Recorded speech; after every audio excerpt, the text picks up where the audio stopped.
Oval টেস্টের রুদ্ধশ্বাস জয় test cricket ইতিহাসে এক স্মরণীয় অধ্যায় হয়ে থাকবে। ইংল্যান্ডের বিরুদ্ধে এই ম্যাচে মাত্র ৬ রানে জিতে সিরিজ ড্র করল ভারত।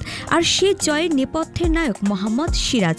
পঞ্চম দিনে তার দুরন্ত স্পেলে ইংল্যান্ড গুটিয়ে গেল ৩৬৭ রানে। পুরো ম্যাচে সিরাজ নেন ৯টি উইকেট, তাই স্বাভাবিকভাবেই ম্যাচের সেরা নির্বাচিত হন তিনি।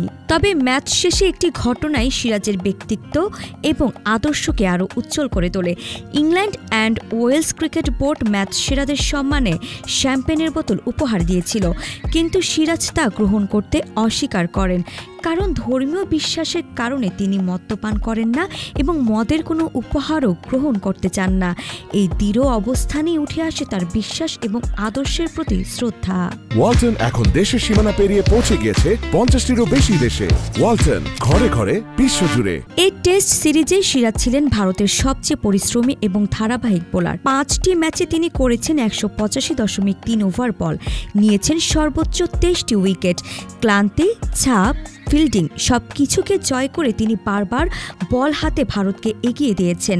ওভালের শেষ দিনে যখন সকলেই ভাবছিলেন শরীরে ধকল হয়তো তার গতি কমিয়ে দিবে, তখনই ১৪৩ কিলোমিটার প্রতি ঘন্টায় বল করে গাস আটকিসনকে বোল্ড করে সিরাজ দেখিয়ে দেন তিনি ক্লান্ত হন না। দেশের হয়ে খেলতে নামলে তার কাছে সবকিছু গৌণ। ম্যাচের পর সিরাজের বক্তব্য যেন হৃদয় ছুঁয়ে যায়। যখনই দেশের জন্য মাঠে নামে সব ক্লান্তি, সব ধকল কেটে যায়। দেশের প্রতিনিধিত্ব করার সুযোগ খুব বেশি জন পায় না, নিজেকে নিংড়ে দিতেই হয়, এটা আলাদা করে ভাবতে হয় না। সত্যি, সিরাজ শুধুমাত্র একজন সফল পেসার নন, তিনি একজন মূল্যবোধে দৃঢ় নিঃস্বার্থ দেশপ্রেমিক।